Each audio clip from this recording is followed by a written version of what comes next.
I just thought about, I got to go back to that Dawes Act thing.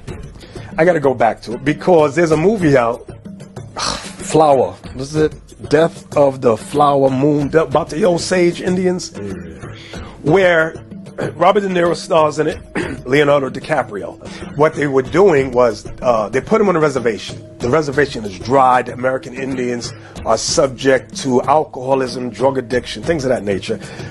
But then they struck oil in the land and they became super rich.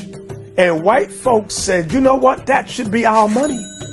So the plan was fall in love with them, quote unquote, marry them and get land rights. By marrying them, they got rights to the oil.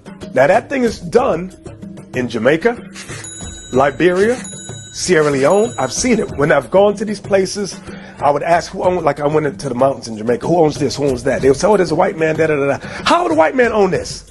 Oh, he married a woman named such and such. And I was like, So when I saw the movie recently, it reflected back on that when I was in Liberia, the same thing. I see little Asian, brown skinned Asian looking kids. I'm like, hey, who that daddy? Who the daddy of that baby? That gives them land rights. I said, well, where the Chinese daddy at? Oh, he went back to China. Does he come back? No.